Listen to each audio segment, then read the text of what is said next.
pessoal! Bem-vindos a mais um episódio de Mil Crimes. Eu sou a Bruna. Comigo mais uma vez está a Jéssica. Oi, Jéssica. Olá, pessoal, galerinha do mal, como vocês estão? Tudo bem, meus queridos? Tem algum recado? Não, gente, eu só não tô entendendo o tempo de São Paulo. Até semana passada estava um calor do cacete.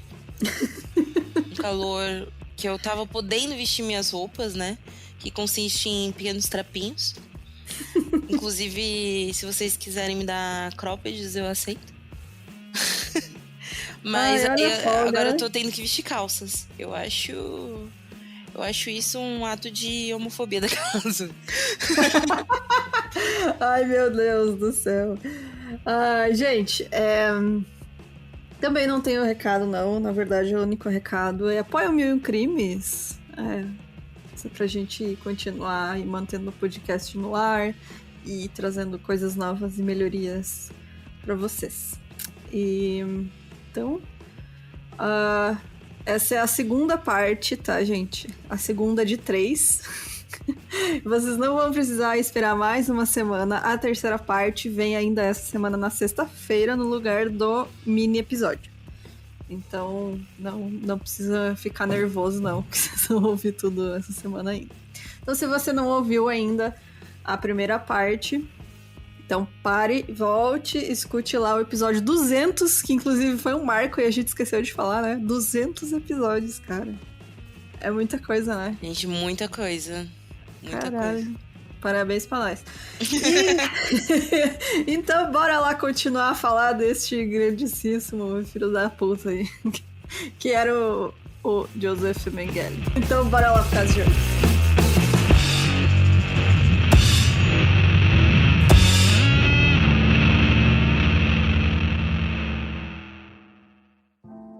Gente, antes de começar, então, teve uma ouvinte que mandou mensagem pra nós, eu achei muito bacana, que foi a Ana, e ela fez uma correção. Como eu comentei no episódio passado, que eu queria ter uma pessoa que fosse historiadora pra dar esse background, né, do que era a Alemanha e tal, antes da Segunda Guerra, como que o nazismo chegou, né, ao poder.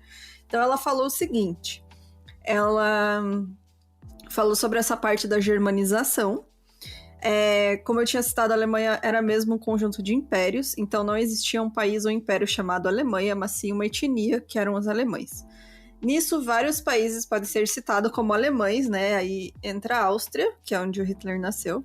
Então, tecnicamente, ele era alemão mesmo, porque, né, faz parte dessa etnia. E, além disso, a questão da germanização era muito forte, porque durante séculos os alemães foram separados em impérios diferentes, dependendo do que convinha para certas populações.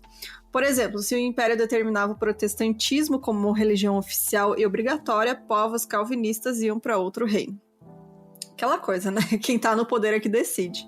Exato. E aí, depois de acordos de Bismarck, que unificou as partes da Alemanha e da Primeira Guerra, então a Alemanha foi fadada a se organizar num único espaço, a República de Weimar. Então o povo alemão estava desolado, humilhado e nem sequer tinha sua identidade respeitada, já que os outros países europeus haviam dominado territórios alemães, e por isso era tão forte essa questão de identidade alemã.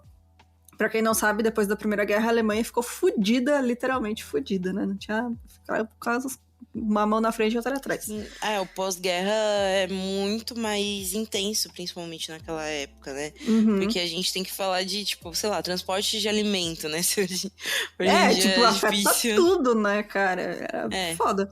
E ainda mais depois que eles tiveram que ceder um monte de coisa, né? Enfim. E aí o antissemitismo também era muito forte nessa época, principalmente com os judeus marrons, e o golpe de mestre, entre aspas, que ela colocou, do Hitler foi perceber que enquanto os não-judeus alemães viam o país ruir, a burguesia judaica comercializava com países inimigos, e o povo sabia disso. Então criou-se um discurso que judeus não têm pátria, são internacionalistas e trairiam a Alemanha. Então ele poderia usar o antissemitismo já existente para tirar o poder da burguesia judaica e manter um controle mais autoritário do país. É claro, né, todos os judeus acabaram pagando, né, pela desculpinha, né, dele, pagaram o preço, né, pela desculpinha dele. E é isso, gente. Eu achei muito bacana esse comentário da Ana. Lembrando que o antissemitismo já veio de muitos séculos antes, já existia. Você tem relatos da época da peste negra, né? Que cristãos culpavam os judeus pela peste negra, pela epidemia, e condenavam eles à morte. Enfim. Então é uma coisa que já vem de muito tempo na Europa, né? E o Hitler só se aproveitou desse sentimento, que foi inflado pelo pós-guerra. Então, aí, muito, muito obrigada, Ana, pela explicação. Então, um background mais técnico para vocês, já que aqui só temos comunicadoras e não historiadoras. Então, a gente faz o nosso melhor. E, gente, voltando então, no primeiro episódio a gente falou da infância do Mengele, do início dos estudos dele e da carreira dele como um serial killer, né? Que foi isso que ele se tornou. E aí, continuando, a gente falou também, né, da atuação dele nos campos de concentração. E ele deu atenção especial ao câncer de água, que seria uma doença infecciosa bacteriana rara. Inicialmente, ocorre um inchaço de água na bochecha, que à medida que a inflamação progride, evolui para podridão oral e até apodrecimento da bochecha com buracos na pele do rosto. E por fim, leva à morte, né, pelo envenenamento do sangue, como é que fala? Choque anafilático? Uhum. Não lembro. É isso, né? Que quando eu acho que sim, amiga. A infecção mas, entra na corrente sanguínea. Comunicadoras não sei se é esse o nome, desculpa, gente. Mas enfim, é quando a infecção atinge o sistema sanguíneo, né? O sistema circulatório. E o pré-requisito para esse curso mais severo da doença é um considerável enfraquecimento das defesas do corpo. E aí esse câncer de água estourou no campo cigano no verão de 43, onde prevalecia a desnutrição e a falta de higiene, porque eram condições subhumanas que eles viviam lá, né?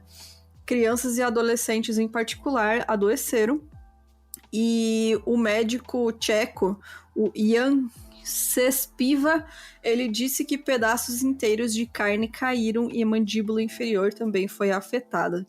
Cara, que horrível, velho. Que jeito horroroso de morrer. É sepse, sim. Desculpa, a Naju corrigiu a gente aqui. Sim, é sepse. Que fala. Que é quando atinge a corrente sanguínea. Mas realmente, que jeito horroroso, né, Nossa, cara? horrível, gente.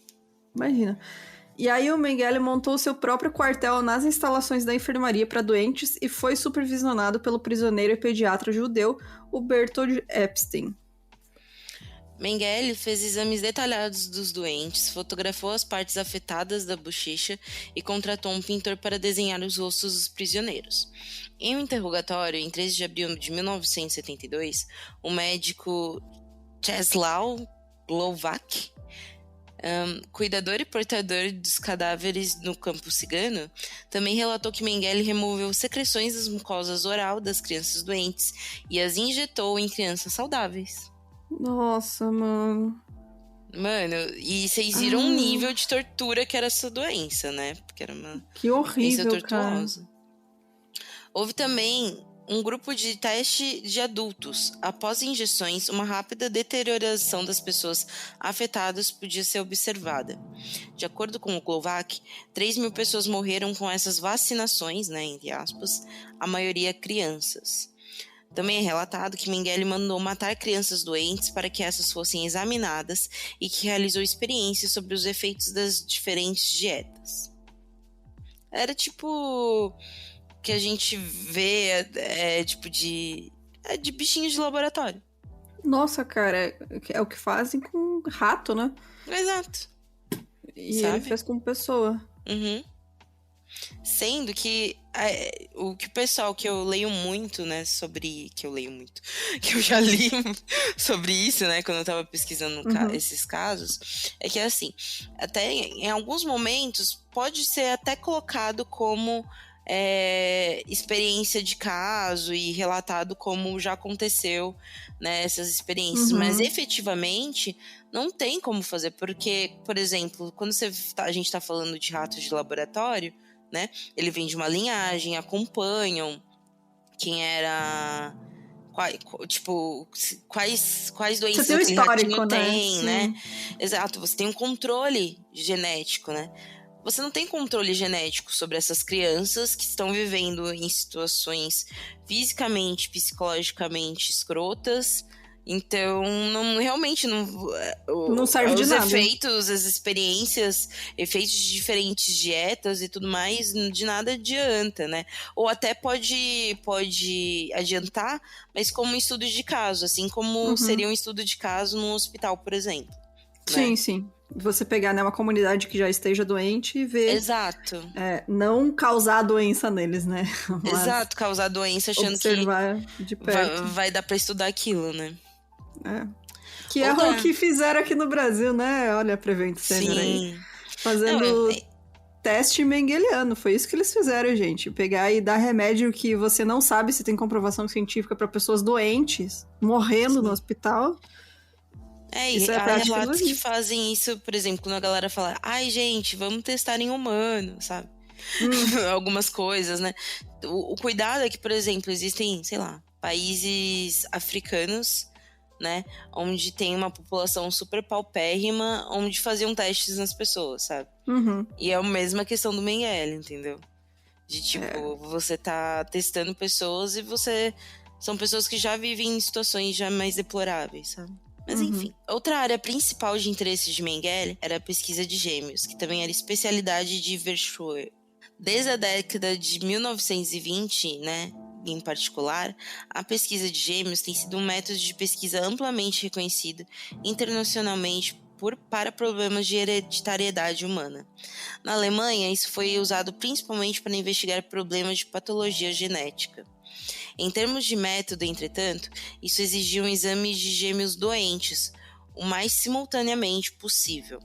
Na prática, entretanto, esses casos eram muito raros. Ainda mais raramente era possível dissecar pares de gêmeos falecidos o mais rápido possível para poder fazer esses exames, né? Porque, né, no caso, são gêmeos, mas não necessariamente a vida vai ser igual, né? Então justamente, né? São duas pessoas diferentes, né, gente? Exato, vai morrer diferente, vai ter uma vida diferente, alimentação diferente. Então, é interessante, mas não é difícil, né? Estudar gêmeos. Bom, dada essa suposição, é muito provável que o Mengele visse uma oportunidade de aumentar sua visibilidade no campo de concentração de Auschwitz. O Hans Munk, ele relatou que o Mengele considerou irresponsável deixar passar oportunidades que ofereceriam a pesquisa de gêmeos em Auschwitz. Se eles pisarem no acelerador de qualquer maneira, disse Mengele, nunca mais haverá essa chance. Cara, tipo, ele tava preocupado em conseguir cobaia pra ele torturar.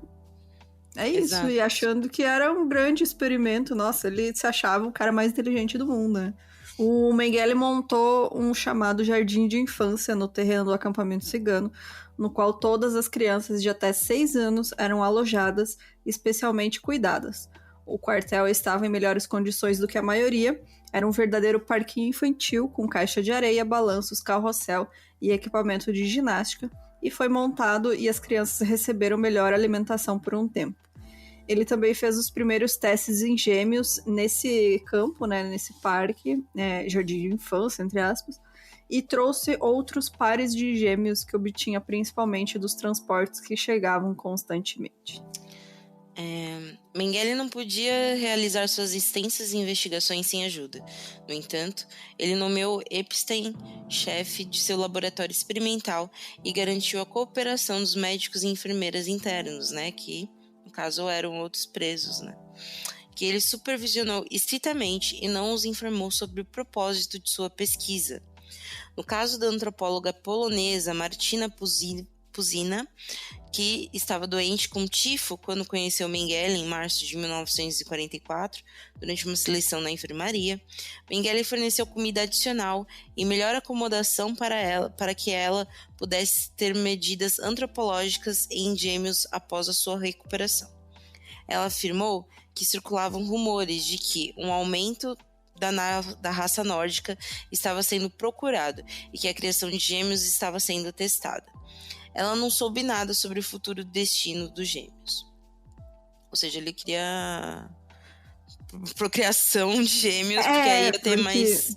mais nórdicos ideais, né? O governo nazista, eles incentivavam, né, que casais que seriam o padrão que eles queriam tivessem filhos, né? Então, se esses casais conseguissem ter gêmeos, isso ia ser mais efetivo ainda, né? Pra essa dominância da raça ariana que eles queriam. Sim. Muitos médicos internos, apavorados, obedeceram às ordens de Mengele. Né? Lembrando, né, gente, que esses médicos que ajudavam, entre muitas aspas, Mengele, obviamente que eu tô falando dos internos, né? Uhum. É porque eles tinham que seguir mesmo essas... Eles eram prisioneiros, né? Eles eram prisioneiros, eu morria. Não tem o que fazer. Não tem o que fazer. Só pra vocês verem. Alguns escolheram cometer suicídio para não seguirem suas orientações. Ou seja, as orientações do Mengele eram fortíssimas, né? O médico, o Dr. Koblenz-Levi, que havia pesquisado meningite na Segunda Guerra Mundial, recebeu ordens de Mengele para continuar suas pesquisas na enfermaria de Auschwitz, junto com seu irmão, que também era médico. Depois de alguns dias, Koblenz-Levi disse a ele que não poderia fazer uma pesquisa tão bárbara e alguns dias depois, o doutor cometeu suicídio com seu irmão. Nossa, cara. Também são vítimas do Mengele, né, cara? Porque Vítimas submeter as pessoas a fazer isso, né? Tipo, imagina. Que horror. Bom, os procedimentos desenvolvidos por Verschuer e usados por Mengele para diferenciar gêmeos monozigóticos dos dizigóticos. Compartilhou placenta ou não, né, gente? São gêmeos idênticos ou, né, não idênticos, que seriam só irmãos, né? Só nasceram ao mesmo tempo, né, mas não são idênticos. Sim. Porque acho que para essa pesquisa eles tinham que ser idênticos, né? Para esse negócio que ele queria fazer. Isso foi baseado em um exame detalhado de várias características físicas. Até agora, nenhuma informação confiável é possível sobre quais experimentos e investigações especiais o Mengele realizou em gêmeos. Eva Moses Kor, uma das poucas sobreviventes, ela lembra: íamos ao acampamento principal em Auschwitz 3 vezes por semana para fazer experimentos. Isso durou de 6 a 8 horas. Tivemos que sentar nus em uma sala. Cada parte do nosso corpo foi medida, tocada, comparada com tabelas e fotografada. Atenção foi dada a cada movimento. Eu me senti como um animal enjaulado. Fomos ao laboratório de sangue 3 vezes por semana. Lá, fomos injetados com germes e produtos químicos e eles tiraram muito sangue de nós. Então, cara, realmente tratavam como um rato de laboratório, né? Não era gente pra ele. Exato. Não eram pessoas. Depois de 1945, os prisioneiros relataram várias vezes que Mengele lhe havia dito que estava trabalhando na possibilidade de mudar as cores da íris, né? Cara, isso pra mim é um dos negócios mais absurdo que ele fez, assim, sabe? Sim. Porque não tem sentido nenhum. É só porque ele quer torturar as pessoas, ele achou mais um jeito de torturar e ele, vou fazer isso.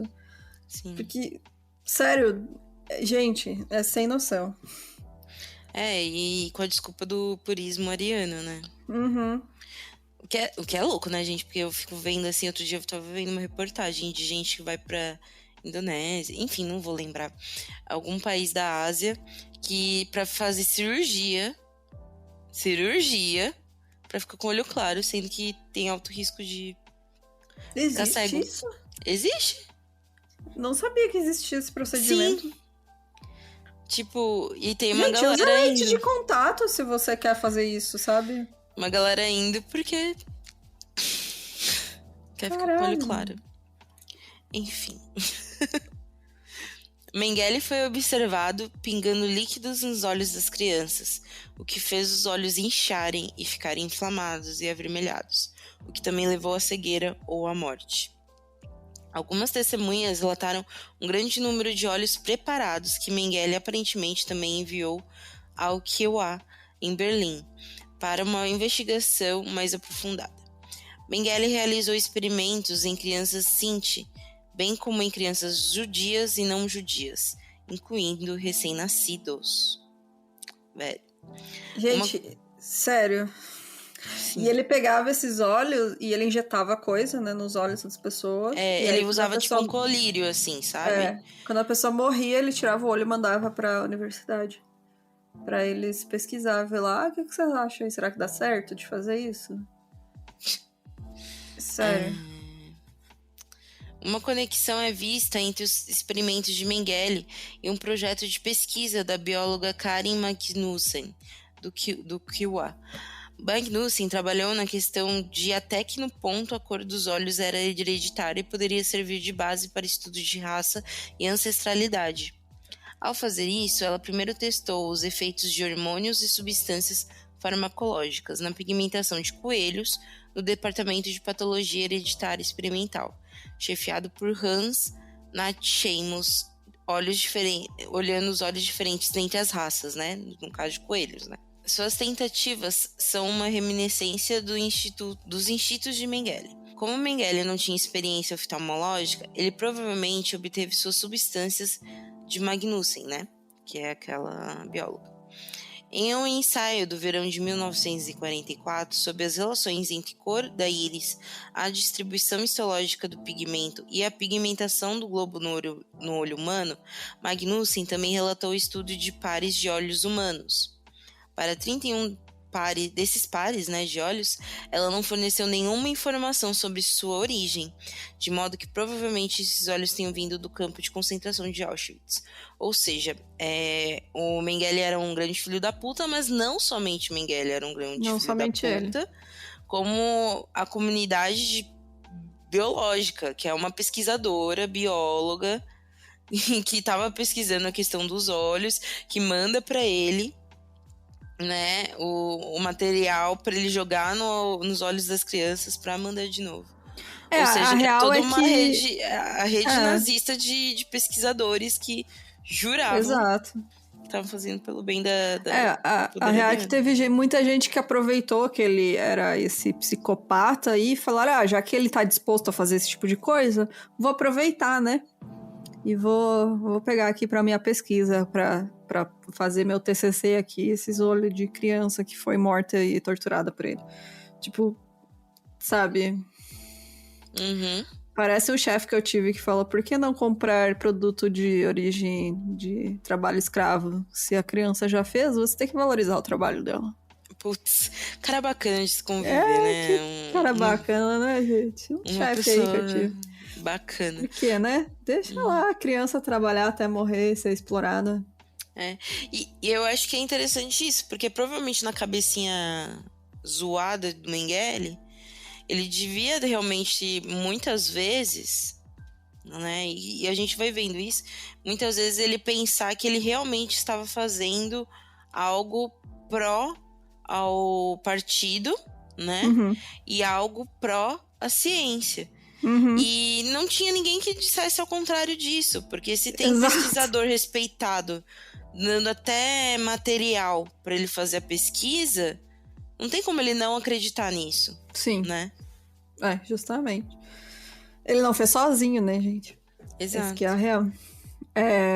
A galera que tava lá obrigada com ele, né? Os prisioneiros, os médicos prisioneiros, não tem culpa, mas essa outra galera com certeza tem. E aí, na primavera de 43, pouco antes da família Mechal ser deportada para Auschwitz como ciganos, eles fotografaram os olhos de gêmeos dessa família. O Mengele deu a ela a oportunidade de continuar sua pesquisa e ela pediu que ele lhe enviasse um relatório de seção e o material ocular patológico após a morte de um membro dessa família. Muitos membros dessa família morreram em Auschwitz. Mesmo que as circunstâncias de sua morte ainda não possam ser totalmente esclarecidas, é certo que os filhos da família Mechal foram vítimas dos experimentos do Mengele. O médico presidiário Janko Wexler, por exemplo, testemunhou que Mengele o encarregou de remover olhos heterocrômicos, para quem não sabe é um olho de cada cor, né, quando a pessoa tem um olho de cada cor, de membros de uma família cigana após sua morte para prepará-los e enviá-los a Berlim para serem examinados. Ai, mano, sério. Eric Musfeld fez um relato sobre mais gêmeos vítimas do Mengele. Ele falou o seguinte: quando entrei em serviço, encontrei 3 internos médicos dissecando os corpos dessas crianças. Eu perguntei que tipo de cadáveres eles eram. Os médicos responderam que os filhos de Mengele foram injetados com veneno porque eles tinham características nas quais o Mengele estava particularmente interessado em conexão com sua pesquisa. Era principalmente sobre a cor dos olhos. Ele descobriu que dos pares de gêmeos, cada gêmeo tinha um olho azul e o outro cinza. Durante a dissecação, os globos oculares foram removidos e enviados para Berlim como exposição. Cara, e isso é só uma parte, né, do que foi o regime nazista, né, o que eles fizeram, porque se você tem tanta gente, assim, como cobaia, você imagina quanta gente eles exploraram em fábricas, botaram pra trabalhar até morrer. Quanta gente eles tiraram todas as propriedades que eles tinham, né, roubaram tudo, né, tipo... Famílias pobres que, sei lá, tinham umas joias só. Lá Sim. em Auschwitz tem, né, numa exposição, quantas alianças que foram tiradas de pessoas que foram mortas lá. Então você tem, tipo, toda a elite nazista em cima da morte de milhares de pessoas, né? E lucrando muito com isso, muito. E não só a elite nazista, né? Como a gente falou, fábricas de empresas gigantescas da Alemanha, universidades, pesquisadores. Então, era a sociedade num geral que estava se aproveitando do genocídio. Sim. Isso é muito doido você pensar, né? Você fica, como é que ninguém sabia? Não, as pessoas sabiam, elas só não se importavam. Exato. Elas não se importavam ou tentavam justificar isso de alguma maneira. Mas olha só, eles nem são gente, eles são judeus, são ciganos, eles não são cidadãos alemãos. Não, e era meio que até... Isso aí eu lembro que eu vi num documentário uma galera falando, pelo menos eles estão servindo pra alguma coisa, pra uma pesquisa, cara. Não, cara, não tá. Entendeu? Não é assim que funciona, velho. É tipo... E aí você pega, cara, 2021, velho. 2021. E a gente teve 600 mil mortes por Covid. E tem gente que acha que tá tudo bem. Uhum. Que, não, isso aí ia acontecer de qualquer jeito. Você tem um presidente filha da puta que não faz porra nenhuma e ainda diz que a culpa não é dele. Que, sabe, gente, sério, olha... eu vou nem começar a falar dessa porra aqui, porque eu me estresso falar de pandemia, porque, né, teve gente aí vivendo que como se não existisse, e aí cai no cu de quem? De quem tem que trabalhar, porque senão morre de fome. Então, né? Enfim. Pelo amor, gente. Em relação à pesquisa sobre genética vinculada aos exames de sangue e seus estudos sobre diferenças, Mengele tinha como alvo gêmeos ciganos e judeus infectados com tuberculose e tifo, a fim de coletar sangue deles para exames em Dahlem. Verschuer estava principalmente preocupado com a determinação da especificidade racial das proteínas, ou seja, um teste sorológico de raça. Porque vocês lembram que, né, o Mengele, no episódio passado, a gente falou mais disso, ele estava, quando ele entrou, né, nessa questão do partido, né, mas como voluntário, ele cuidava para ver naquele departamento quem era ariano de verdade ou não, né, então... Como determinar, né, com base na... Então, um teste sorológico de raça seria uma perfeição para essa galera, né? Para tanto, os sujeitos de Auschwitz foram submetidos a um exame antropológico racial e deles foi retirado sangue. A partir de amostras de sangue, um substrato de plasma foi produzido em Dahlem e os coelhos foram injetados a fim de serem capazes de observar as suspeitas de enzimas de defesa, né, para ver se dava uma reação caso tivesse uma raça diferente. O objetivo não era detectar fermentos de defesa contra a tuberculose e outras doenças infecciosas nas amostras de sangue colhidas por Mengele, mas sim processar as amostras em substratos que deveriam ser convertidos por enzimas de defesa obtidas de coelhos.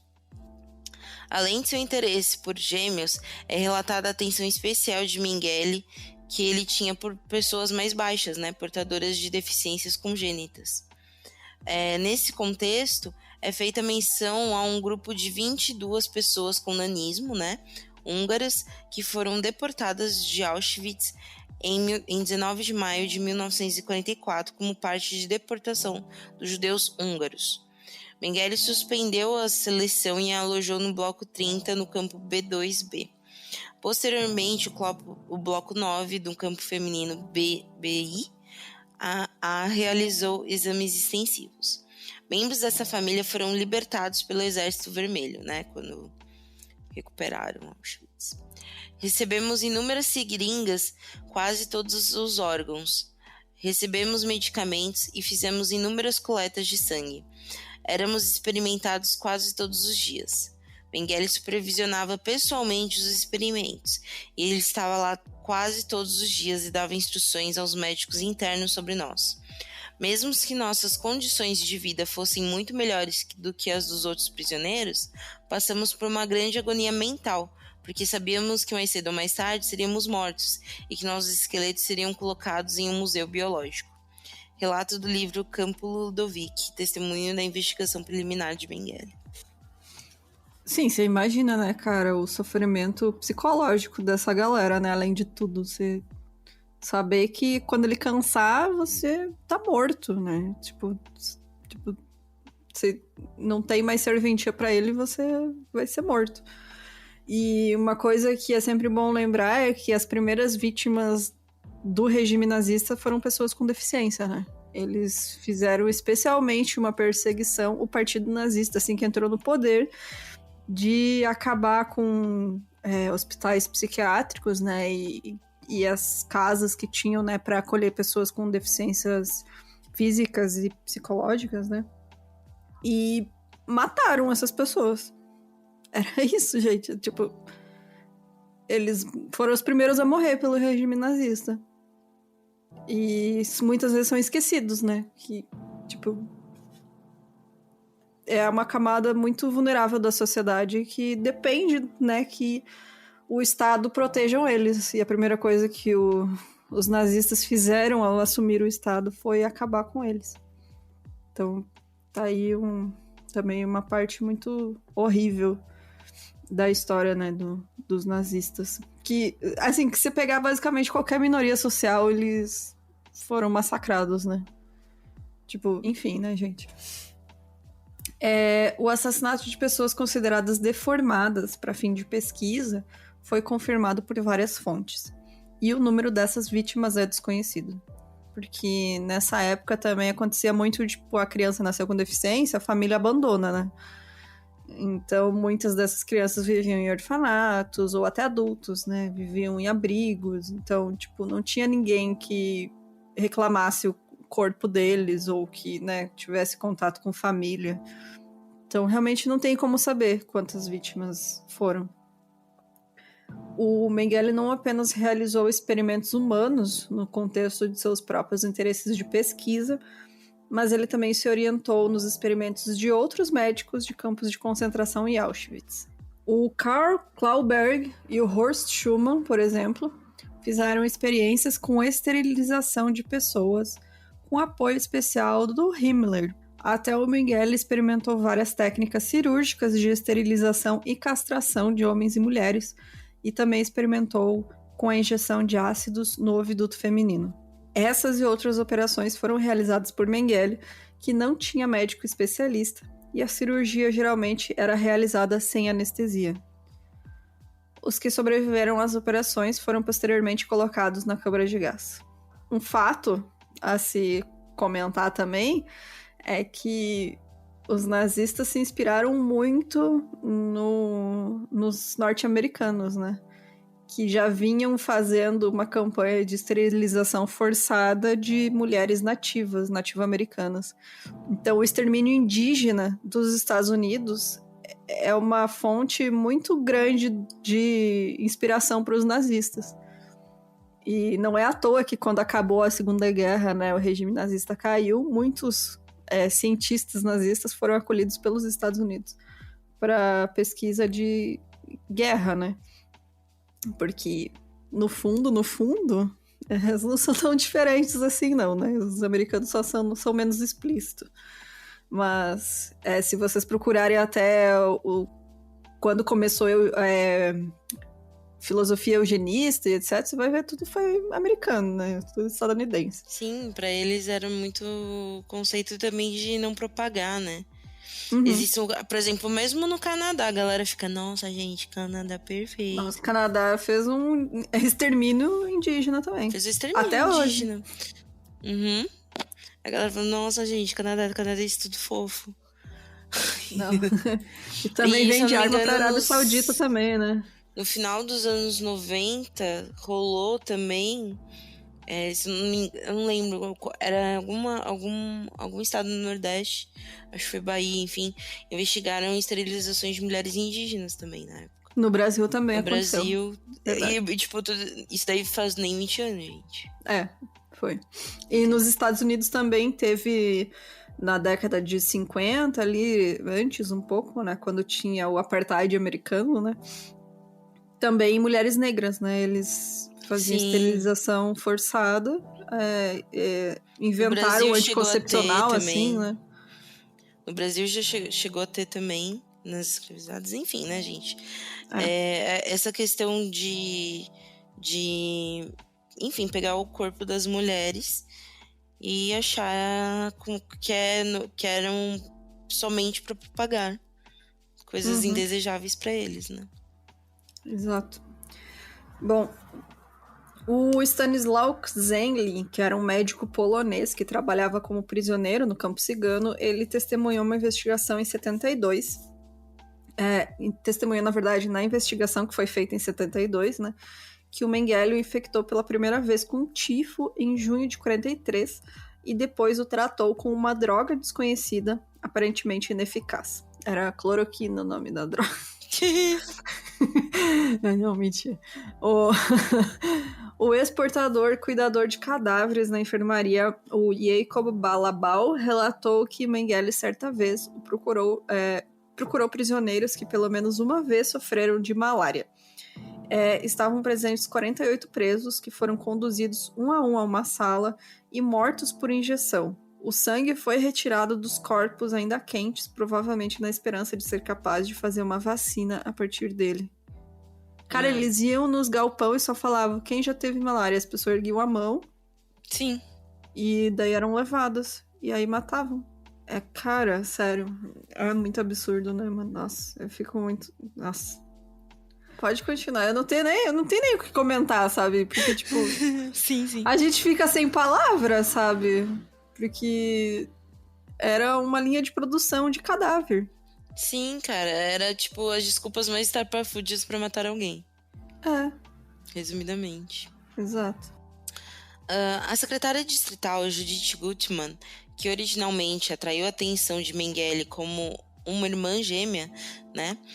Testemunhou em 21 de janeiro de 1972 que Mengele realizou experiências com choque elétrico. Cerca de 70 a 80 prisioneiros, a maioria mulheres, em Auschwitz-Monowitz, receberam choques elétricos de várias potências para descobrir com que força conseguiam morrer. Meu Deus, cara. Os sobreviventes dessa série de experimentos também foram gaseados depois, né? Cara, tipo, você parece uma criança psicopata matando bichinho, sabe? Sim. Tipo, eu vou dar choque aqui, eu vou ver com qual que morre. Nossa, mano, sério. Ruth Elias, que havia sido deportada para Auschwitz como uma mulher grávida no final de 1943, relatou em suas memórias que Mengele a proibiu de amamentar seu filho após o parto, aparentemente para determinar quanto tempo um recém-nascido poderia sobreviver sem comida. Imagina só essa mulher. Cara, que horror. Depois de 6 dias, Mengele anunciou que ela deveria se preparar com seu filho para serem pegos, o que significava nada mais do que o anúncio de seu gaseamento. Nessa situação desesperadora, Ruth Elias tomou a injeção de morfina de um médico prisioneiro e matou seu próprio filho.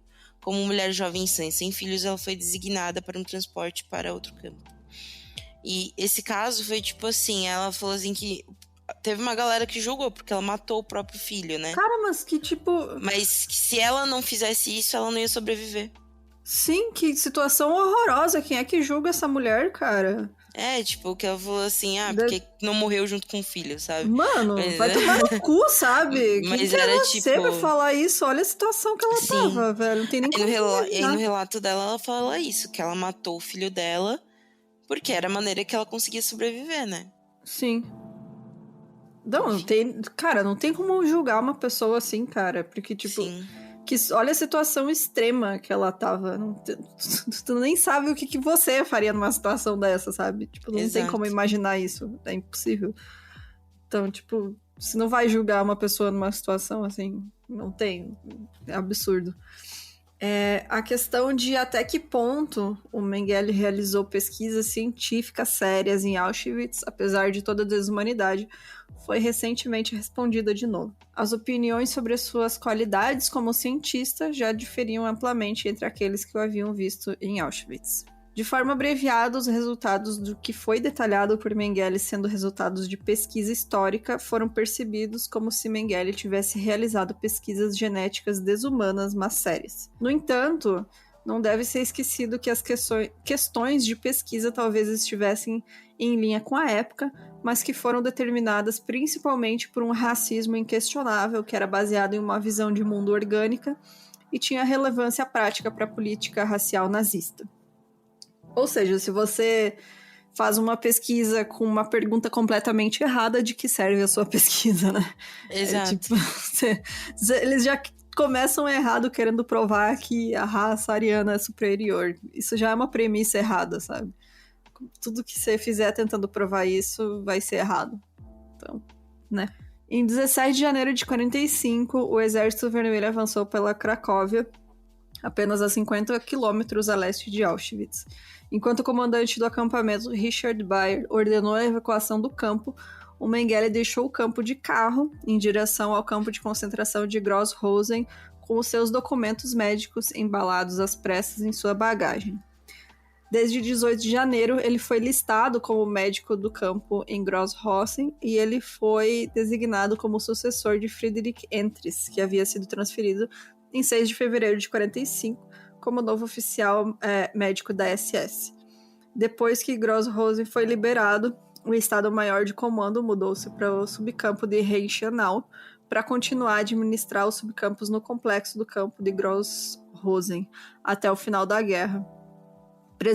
Presumivelmente, o Mengele também continuou seu trabalho em Reichenau, porque várias inspeções na enfermaria de vários campos satélites de mulheres de Gross-Rosen na área de Sudeten são documentadas para fevereiro e março de 45.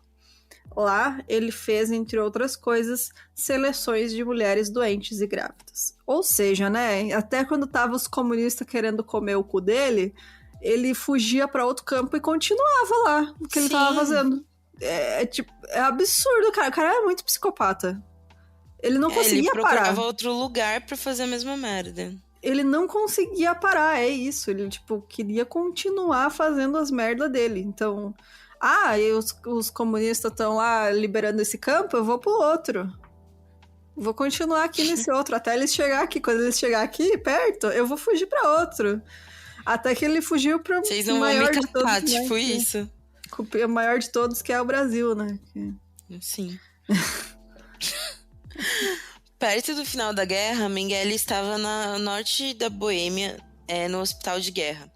Aqui, o clínico geral Otto Hans Kahler trabalhou como médico militar, que Mengele conheceu como um colega no Instituto de Frankfurt em Verschuer. Por intercessão de Kahler, Mengele recebeu a permissão, em 2 de maio de 1945, para ingressar no hospital militar uniformizado de Wehrmacht. A unidade permaneceu nas montanhas Ore em sua nova retirada e finalmente chegou à Baviera em junho de 1945, onde foi capturada por membros do exército dos Estados Unidos, inicialmente em um campo de prisioneiros de guerra perto de Schauenstein.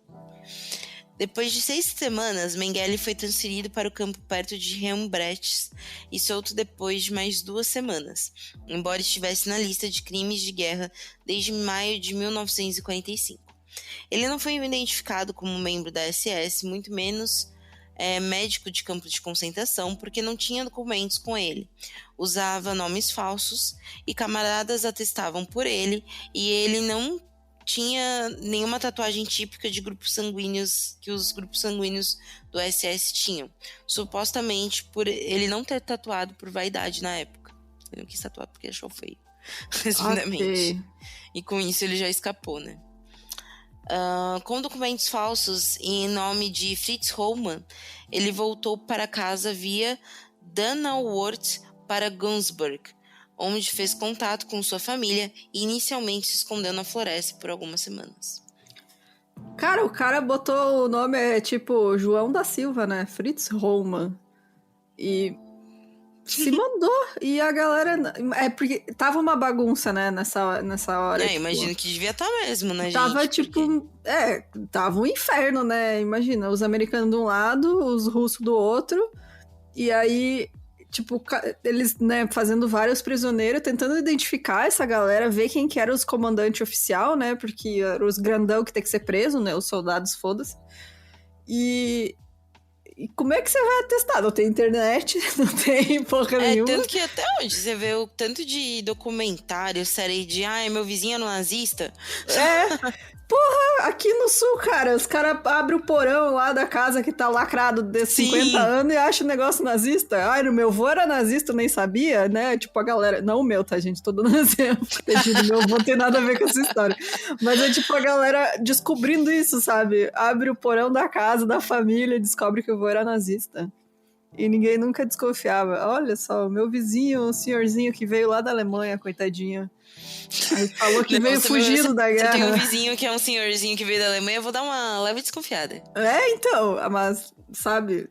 E imagina naquela época, tu não tem informação, tá tudo uma bagunça, o país tá arrasado por conta de mais uma guerra, né? Finalmente chegaram na Alemanha lá,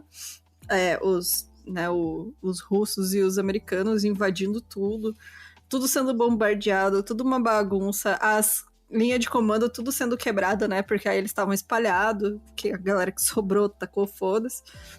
E aí como é que você vai provar que o cara que tá ali na tua frente não é o João da Silva que ele tá falando, que é o Fritz Hohmann? Não tem como, sabe? Tipo, não tem, realmente, assim... era muito difícil mesmo pra eles, né, segurar ele, assim, numa situação dessas, né? Nessa bagunça que tava. Então, realmente, não culpo aí a galera que deixou ele escapar, porque eu imagino que tava... Sério, não tinha como mesmo. A não ser que você pegasse o cara, tipo, na hora, assim, né? Sim. Tipo, abriu o bunker do Hitler lá. Pegou todo mundo lá dentro. Não. Não, cheguei em Auschwitz, aquele cara com cara de médico. Então... Tipo, óbvio que vai falar que é só um soldadinho fudido. Mas enfim, gente, a gente vai parar por aqui, porque ainda tem muita coisa pela frente. Como eu comentei, pra quem não sabe, este filho da puta esteve no Brasil, morreu aqui no Brasil, inclusive. Teve uma vida longa e próspera. Dele, no caso. Ele devia odiar isso aqui, né, cara? Sim, no próximo episódio a gente vai falar disso. Pelo menos isso, morreu amargurado por estar na América Latina. Pior que real, gente, morreu assim, ó. Puto. Brabo, puto. Com amargura no coração. Espero que tenha sido isso mesmo. Porque a gente vai comentar sobre os lugares que ele esteve aqui no Brasil, né? Como foi essa viagem dele pra cá, essa fuga. E quem ajudou ele aqui no Brasil também, né? Porque teve uma galera que sabia quem ele era, né? Que ele tava aqui. Sim. Era uma galera também bem da hora, bem bacana também, viu? Bem, era uma gente galera... boa, né? Uma galera bacana. Uma galera bacana. E é isso, gente. Então, lembrando, sai nessa sexta o episódio, a terceira parte. E aí, semana que vem, a gente volta com um caso diferente pra vocês. Espero que não em 50 partes, né? Ouviu, Jéssica? Não, vou eu tentar fazer um caso mais curto. Só pra vocês terem uma história com início, meio e fim. Sim, um gente, episódio só. Vou fazer um casinho de um assassinato normalzinho. Assassinato, né? Café com leite. É isso aí. Aí eu chego assim na segunda-feira. Então, gente. Deu 3 partes novamente, mas eu ajudo. Ai, gente, mas é isso. Vamos finalizar então com os comentários, que a gente precisa ler os comentários. Aê!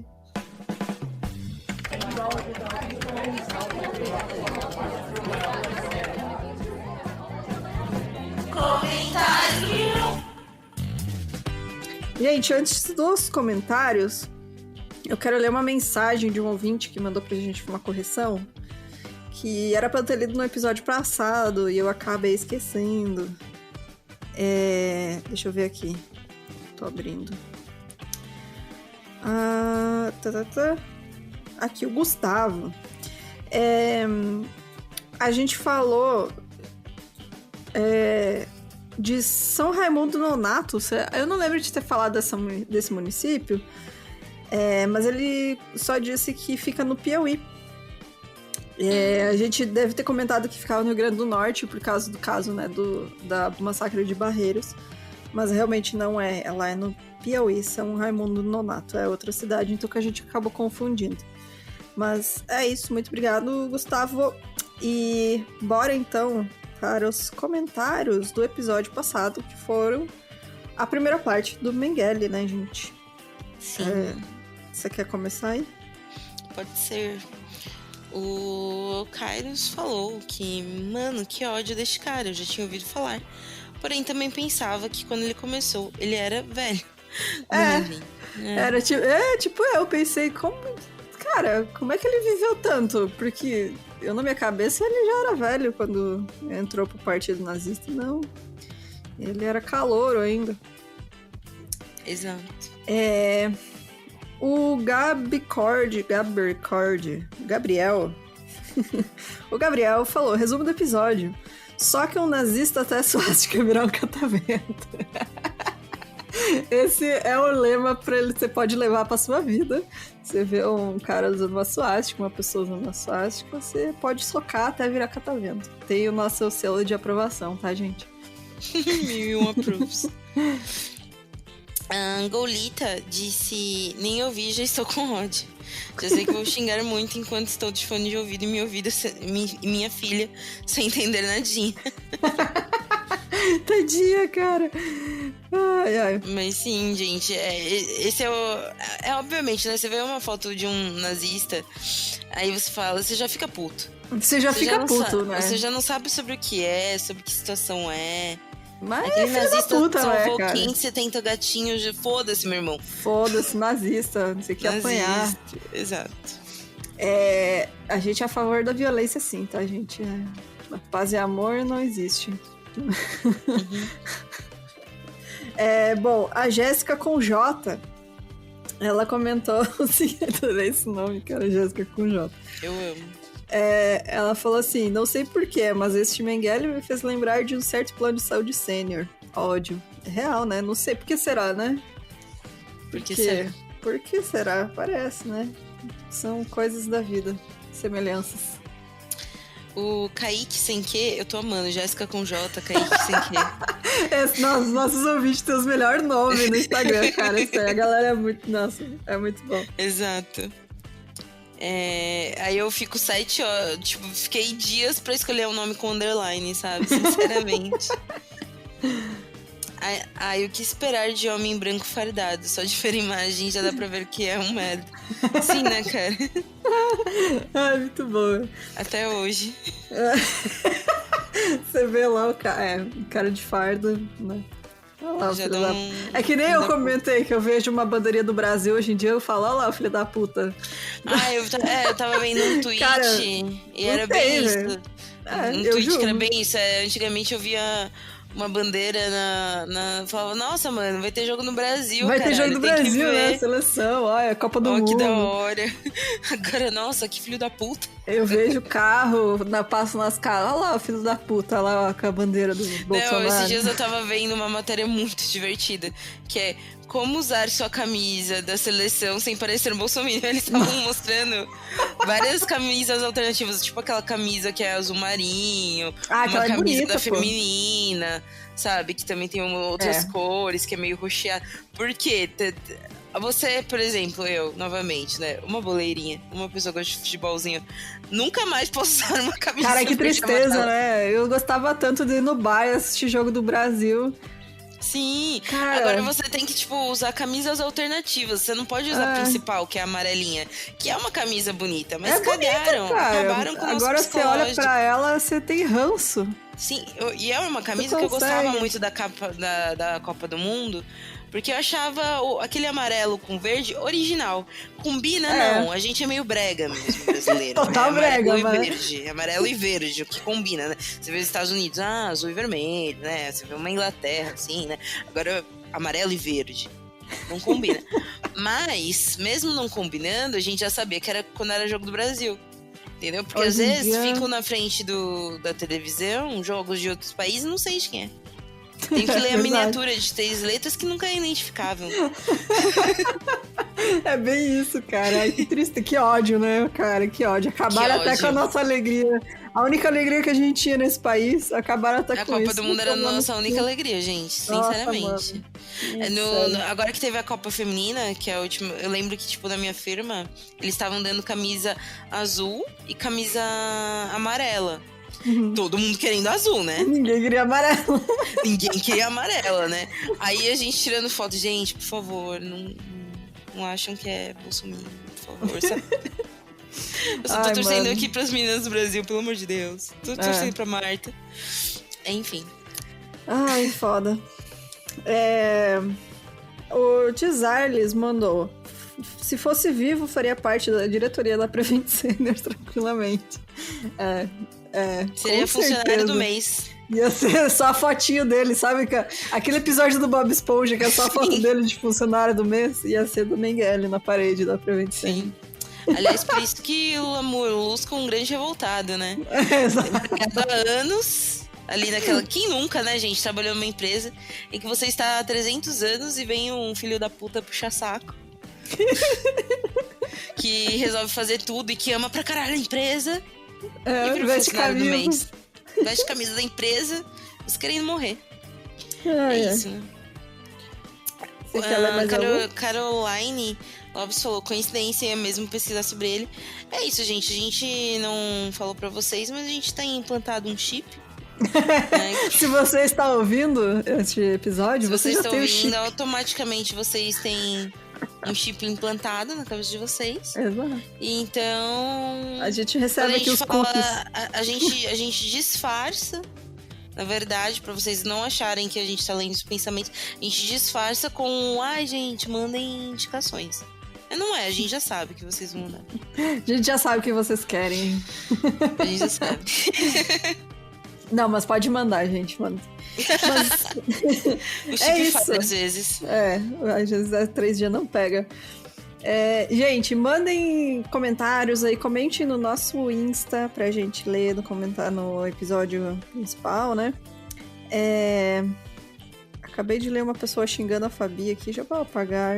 Se você quer xingar, deposita R$1.000 no Pix, tá? A gente aceita xingamento. E aí a gente pode ler o seu comentário hater ao vivo. Aí a gente aceita o seu comentário, senão você é deletado e bloqueado. Já avisando que ninguém aqui é obrigada. Então é isso. Mandem, se vocês tiverem também qualquer sugestão, manda no e-mail, tá, gente? A gente até recebe no Insta, mas a gente perde, porque não somos organizadas. Então, organização não é nosso nome. Exatamente. Manda no e-mail, meucrimes@gmail.com, que aí a gente tem a pastinha lá só com indicações. Lembrando da nossa campanha, a gente agora está com mais de 6.000 seguidores, o que eu fico muito feliz, porque estamos rumos aos 10.000. O que faz com que... Bruna, tenha que gravar um episódio falando sobre ETs. Então vai ser bem especial. Estamos chegando nesse momento. Então, ai, gente, não sei quem botar pra seguir. Pega o Insta da mãe, da avó, tadinhas. Mas pega o Insta, ela só vendo sobre crimes o dia inteiro. Quem que seguiu essa merda? Mas peguem o Insta da mãe, da avó, joguem no Twitter, joguem nas suas redes sociais, joguem no grupo de família, fala que a gente prega a palavra de Deus, qualquer coisa do tipo. Eles nem vão saber mesmo, né? Não vão saber. Exato. Fala que a gente fala que é isso, gente, que a gente prega a palavra, que a gente só traz as coisas boas pro mundo, entendeu? Enfim, que a gente tira vocês do seio da família pra botar na teta da maldade. Exatamente. Então... Grandes palavras, sabe as palavras. Sabe as palavras. Então é isso. Por favor, nos sigam, atingindo mais de 10 mil seguidores. A gente faz a Bruna falar sobre fantasmas. Fantasmas não, sobre ETs. Operação Prato, especificamente. Exatamente. Porque eu ousei conversar uma vez sobre isso no WhatsApp e fui vetada. Não pode falar disso no nosso WhatsApp. Não pode. Fui vetada. Mandei um áudio que ela ignorou. É proibido. Eu vou fazer um especial de 5 episódios só pra vai ser 50 páginas de roteiro. Exatamente. Só pra Bruna ficar feliz. Ai, gente. Mas é isso, ó. Essa semana tem o sorteio do livro para apoiadores. Lembrando, apoiadores de qualquer valor. Eu acho que eu falei, não lembro se eu falei qual livro é. Acho que eu falei, é o Farol, né? Enfim, fique ligado no nosso Insta, que eu vou postar lá. Eu faço lá o sorteio Stories. E é isso, gente. Muito, muito, muito obrigada. Ainda tem produto na nossa lojinha, então dá uma olhada lá. E até sexta-feira, então. Até sexta-feira, galera. Na finalização desse episódio sobre esse Vamos estar com o Mengele morrendo. Olha aí, ó. Uma boa comemoração, gente. Sério. Aí, ó. Aí vocês têm que beber pra comemorar que ele morreu. Exato. Aí vamos beber junto. Então, falou, galera. Até semana que vem. Até sexta, na verdade, né? Até sexta, galera. Pessoal, tchau, tchau. Tchau.